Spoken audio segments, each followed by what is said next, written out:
Hello friends, welcome to my channel. दोस्तों, आज की इस वीडियो में हम लोग बात करेंगे बीएड फर्स्ट ईयर के पेपर 1 यानी कि चाइल्डहुड एंड ग्रोइंग अप के लेक्चर नंबर 11 की। आज का हमारा टॉपिक है friends, educational implications of growth and development. यानी कि ग्रोथ और डेवलपमेंट का एजुकेशनल इम्प्लीकेशन क्या है, पढ़ाई के क्षेत्र में इसका क्या यूज हो सकता है ग्रोथ और डेवलपमेंट के कॉन्सेप्ट का। तो discuss educational implication of growth and development. This is our question. Let's start its answer. The study of growth and development has significant implications for education, as it provides valuable insights into how individuals learn and develop throughout their lives.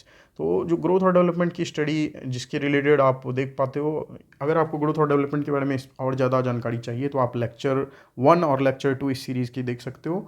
उसमें मैंने detail में growth and development को cover किया है। तो यहाँ फिलहाल आज शुरू करते हैं हम सब। द स्टडी ऑफ ग्रोथ और development has significant implications for education. ये एजुकेशन के सेक्टर में ग्रोथ और डेवलपमेंट का जो स्टडी है बहुत ज़्यादा ये काम आता है एजुकेशन सेक्टर में, as it provides valuable insights into how individuals learn and develop throughout their lives. क्योंकि ग्रोथ और डेवलपमेंट का कॉन्सेप्ट हमें ये समझने में मदद करता है कि किस तरह से कोई इंडिविजुअल यानी कोई बच्चा जो है अपने लाइफ के डिफरेंट डिफरेंट स्टेजेस पर वो कैसे वो चीज़ों को सीखता है और उसमें डेवलपमेंट भी किस तरह से होता है उसकी ज़िंदगी में। तो जितना बेहतर हम सब ग्रोथ और डेवलपमेंट के कॉन्सेप्ट को समझ पाएंगे उतने बेहतर हम सब बच्चों के जीवन को समझ पाएंगे। और एक बच्चे की जो मानसिकता है, एक जब वो शिशु स्टेज में, इन्फांसी स्टेज में रहता है, जब वो अर्ली चाइल्डहुड में रहता है, लेटर चाइल्डहुड में रहता है, तो इस तरह से उनमें जो ग्रोथ और डेवलपमेंट उनमें होते हैं, physical, social, emotional, language development, बहुत सारे ये डिफरेंटली होते हैं अलग अलग स्टेज में। और हर स्टेज में चाइल्ड का जो डेवलपमेंट का जो लेवल है उसकी एक सही अंडरस्टैंडिंग अगर टीचर्स को हो तो वो अपने करिकुलम को, अपने जो सिलेबस है, बच्चों को जो पढ़ाने का जो स्टाइल है उसको बच्चों की नीड के अकॉर्डिंग मॉडिफाई वो कर सकते हैं। और ये डेफिनेटली हेल्पफुल साबित होता है एजुकेशनल फील्ड में अगर ग्रोथ और डेवलपमेंट की सही नॉलेज अगर हो टीचर्स को तो। So here are some of the key educational implications of growth and development. तो ग्रोथ और डेवलपमेंट का कुछ जो इंपॉर्टेंट इम्प्लीकेशंस है एजुकेशन सेक्टर में, चलिए आज उस पर चर्चा करते हैं। फर्स्ट है understanding individual differences. Individual differences यानी हर बच्चा खास है, एक बच्चा दूसरे बच्चे के समान हमेशा नहीं होता है, इस बात को समझने की ज़रूरत है। So growth and development research helps educators understand that each individual is unique and develops at their own pace. तो ग्रोथ और डेवलपमेंट का जो ये रिसर्च हुआ है इससे एजुकेटर्स को ये समझ में आता है कि इंडिविजुअल जितना भी बच्चा है, हर एक बच्चे का जो है यूनिक पैटर्न होता है उसके डेवलप होने का। तो पैटर्न तो सेम है, एक यूनिक डेवलपमेंट उनमें होता है। मतलब सब बच्चे एक समान रेट से नहीं बढ़ते हैं, सबकी डेवलप होने का रेट जो है एक अलग टाइप का है। ठीक, कुछ बच्चे जल्दी डेवलप हो जाते हैं, कुछ बच्चे थोड़ा स्लो डेवलप होते हैं। तो सभी बच्चों से एक समान एक्सपेक्टेशन करना ही गलत है, क्योंकि सारे बच्चे एक समान है ही नहीं, उनमें डेवलपमेंट अलग अलग लेवल पर होता है। So this knowledge helps teachers create individualized learning plans that meet the needs of each student. तो ये नॉलेज टीचर्स को मदद करता है कि वो अपने टीचिंग को इस तरह से प्लान करें कि हर एक बच्चे की ज़रूरत पूरी हो सके। नेक्स्ट है अडेप्टिंग टीचिंग स्ट्रैटेजीज़। तो टीचिंग स्ट्रैटेजी क्या अपनाई जाए, इस मतलब ये सही टीचिंग स्ट्रेटजी का चुनाव करने में भी ये जो ग्रोथ और डेवलपमेंट की जो नॉलेज है वो भी बहुत हेल्पफुल होती है टीचर्स के लिए। So understanding the cognitive and physical changes that occur during growth and development can help educators tailor their teaching strategies to better suit the needs of their students. यानी कि जो बच्चे में कॉग्निटिव और फिजिकल चेंजेस होता है, उस चीज़ की सही जो अंडरस्टैंडिंग होनी चाहिए। ग्रोथ और डेवलपमेंट के टाइम में बच्चों में जो फिजिकल चेंजेस आते हैं, जो कॉग्निटिव चेंजेस आते हैं, अगर एजुकेटर्स को इसकी सही जानकारी अगर हो तो वो अपनी टीचिंग स्टाइल को अच्छे से वो सेट कर पाएंगे, अपनी टीचिंग स्टाइल को अपने स्टूडेंट्स की नीड के अकॉर्डिंग वो टेलर कर पाएंगे। यानी जो बच्चा स्लो लर्नर है उसे फास्ट सिखाने का कोई फ़ायदा नहीं है। उस बच्चे को वो जिस पेस से, जिस स्पीड से, जिस तरह से वो कैप्चर कर पाता है, जिस तरह से वो नॉलेज गेन कर पाएगा, उसे उसी तरह से पढ़ाने की ज़रूरत है।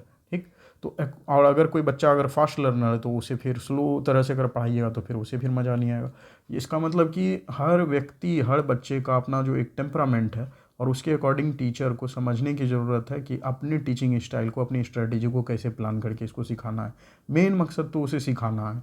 तो अपने सिखाने का जो ये तरीका है ये टीचर अपने स्टूडेंट्स के अकॉर्डिंग उसे मॉडिफाई करने की ज़रूरत है। सभी स्टूडेंट्स को एक सेम पैटर्न से नहीं सिखाया जा सकता है। For example, younger children may benefit from more hands-on learning experiences, while older students may prefer more independent work. ठीक, तो यंगर चिल्ड्रन को तो हैंड्स ऑन लर्निंग मतलब कि जो उसे आप सिखाओ, जैसे बोलने के लिए कहो वैसे ही बोलेगा, उसी चीज़ को रिपीट करेगा, वो उसके लिए बेनिफिशियल है छोटे बच्चों के लिए। ठीक, लेकिन ओल्डर स्टूडेंट्स के लिए उनको इंडिपेंडेंट वर्क की ज़रूरत है, मतलब उसे गाइडलाइन आप दे दीजिए, बाकी काम वो थोड़ा खुद से ही करेगा। तो ये टीचिंग स्ट्रैटेजी को अडेप्ट करने की ज़रूरत है।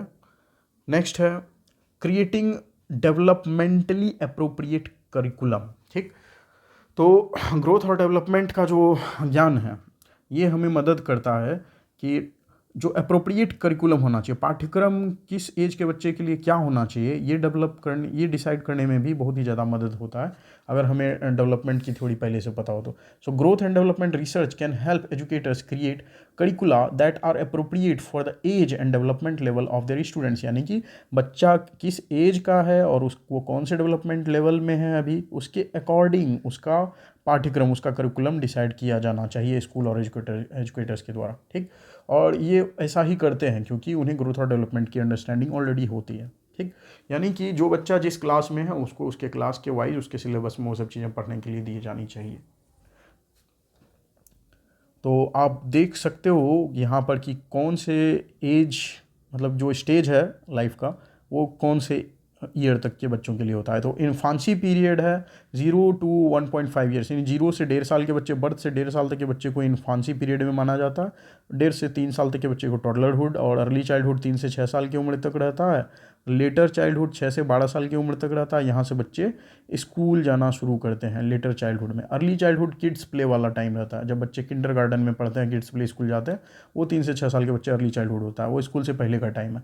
और जब बच्चे स्कूल में एंटर करते हैं वो समय है 6 साल से 12 साल के एज के बीच में, नहीं 6 साल का बच्चा स्कूल में एडमिशन लेता है केजी क्लास में, फिर 1 2 3 4 ऐसे उसका चलते चला जाता है लेटर। और एडोलेसेंस टाइम है जब बच्चे 12 साल के हो जाते हैं, 12 साल से 18 से 19 साल के एज के टाइम को एडोलेसेंस कहा जाता है। ठीक, हमने इन सब चीज़ों के बारे में डिटेल में डिस्कशन किया है अपने अर्लियर वीडियोज़ में, तो आप समझने के लिए पिछली वीडियोज़ आप देख सकते हैं।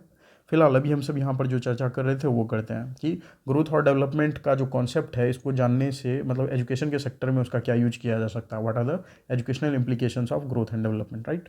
सो this ensures that mental being, यहाँ पर अगर आपने देखा कि अलग अलग जो स्टेजेस हैं बच्चों के, वो किस साल की में कितना, मतलब वो किस स्टेज में रहते हैं, कितने साल के बच्चे, और उसके अकॉर्डिंग उनके सिलेबस को अगर डिज़ाइन किया जाए तो उन्हें पढ़ाई भी सही लगती है, आसान लगती है। So this ensures that the material being taught is relevant and engaging for students at different stages of development. ठीक, तो अगर हम बच्चों का पाठ्यक्रम, यानी बच्चों का जो करिकुलम है, उसे उनके एज के अकॉर्डिंग बनाएं तो बच्चों को ये पढ़ाई लिखाई बहुत ही इंगेजिंग लगती है, बहुत ही ज़्यादा इंटरटेनिंग लगती है, इंटरेस्टिंग लगती है।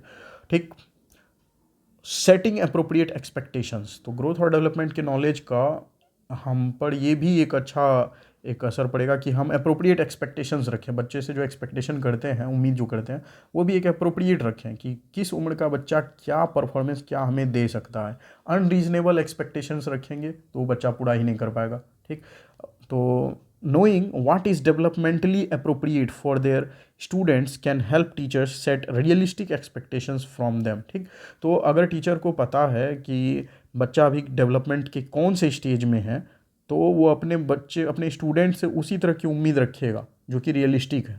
ठीक, this can help prevent frustrations and build confidence as student successfully meet their goals. और इस तरह से बच्चे में फ्रस्ट्रेशन नहीं आएगा और वो सक्सेसफुली अपना जो गोल है उसे पूरा कर पाएगा।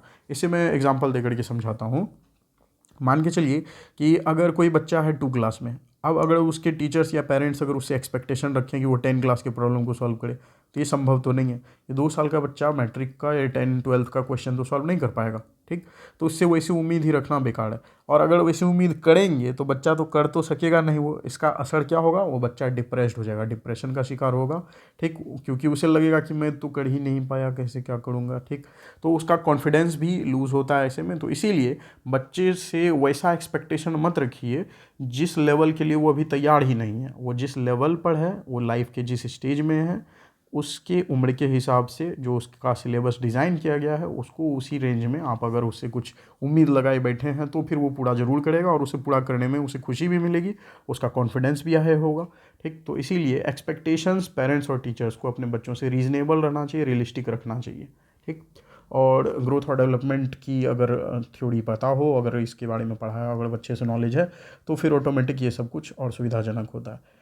नेक्स्ट हम सब देखते हैं क्रिएटिंग अ सपोर्टिंग इन्वायरमेंट, तो इसमें भी मदद मिलती है। तो understanding the principles of growth and development can help teachers create a supportive in learning environment that fosters students success. ठीक, तो ग्रोथ और डेवलपमेंट के प्रिंसिपल्स की नॉलेज अगर टीचर्स को हो तो इसका फ़ायदा ये भी होता है कि टीचर ऐसे इन्वायरमेंट को क्रिएट करते हैं पढ़ाई के दौरान जिससे कि स्टूडेंट्स को और ज़्यादा मदद मिलती है। ठीक, स्टूडेंट्स को पढ़ाई में इंटरेस्ट जगता है और वो और ज़्यादा सक्सेसफुल होते हैं।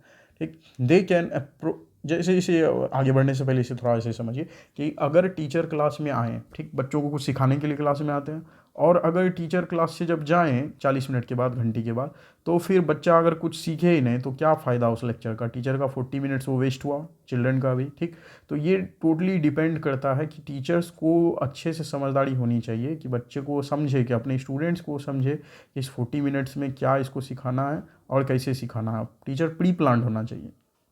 ठीक, और फिर तब जा कर के वो अपने स्टूडेंट्स को इंटरेस्टिंग वे में सिखा पाएंगे जिनसे कि वो जो सिखाना चाहते थे वो बच्चे सीख जाएं। ठीक, और तब होती है उनकी लर्निंग टीचिंग एक सक्सेसफुल। ठीक, सो सपोर्टिव इन्वायरमेंट क्रिएट करने में टीचर को बहुत ही ज़्यादा हेल्प मिलता है अगर उनको ये ग्रोथ और डेवलपमेंट का प्रिंसिपल्स पता हो तो। ठीक, so they can provide opportunities for exploration and experimentation and create a safe and nurturing atmosphere that encourages risk taking and learning from mistakes। तो दे means teachers can provide opportunities, यानी teachers जो है अवसर प्रदान कर सकते हैं बच्चों को एक्सपेरिमेंटेशन के लिए, एक्सप्लोर करने के लिए चीज़ों को और अपने से करके देखो, और ये सेफ और नर्चरिंग एटमॉस्फेयर भी क्रिएट कर सकते हैं। ठीक, और जिससे कि रिस्क टेकिंग, देखिए अब एक्सपेरिमेंट अगर बच्चा कर रहा है तो थोड़ा रिस्क तो है, वहाँ पर टीचर को गाइडलाइन देने के लिए वहाँ पर एक तैनात रहना चाहिए, तैयार रहना चाहिए।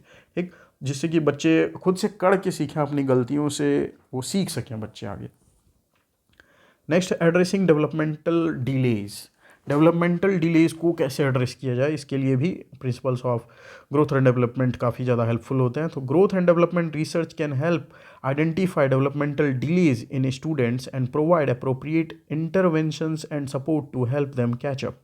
ठीक, तो ग्रोथ और डेवलपमेंट का जो रिसर्च है, इसकी जो प्रिंसिपल्स है, इससे हमें मदद मिलती है कि हम समझें एक डेवलपमेंटल डिलेज भी होता है, सभी बच्चे एक समान गति से डेवलप नहीं होते हैं। ठीक, और इसके लिए क्या इंटरवेंशंस करने की ज़रूरत है, उनको किस प्रकार के सपोर्ट देने की ज़रूरत है, ये भी जानना ज़रूरी है। So this can include individualised tutoring.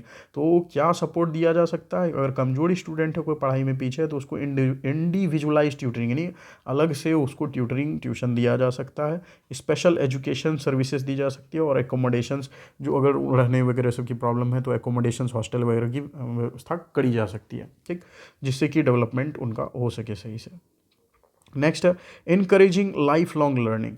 तो लाइफ लॉन्ग लर्निंग को इनकरेज करना।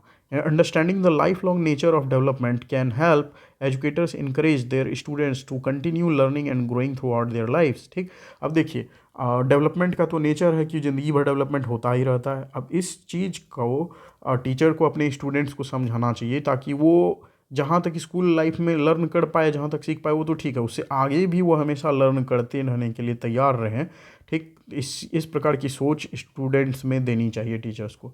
This can help students develop a love of learning that will serve them well in their future endeavours. ठीक, तो इस प्रकार की जो नॉलेज है कि लर्निंग ज़िंदगी भर होती रहती है डेवलपमेंट। ठीक, तो ये जो नॉलेज है ये स्टूडेंट्स को डेफिनेटली हेल्पफुल साबित होता है कि उनकी लर्निंग के लिए जो उनका इंटरेस्ट है वो और ज़्यादा बढ़ता है, और वो अपने फ्यूचर में जो भी और उनको प्रॉब्लम्स जो सॉल्व करनी होंगी उसके लिए वो और भी ज़्यादा तैयार हो जाते हैं। ठीक, सो इस वीडियो में इतना ही फ्रेंड्स।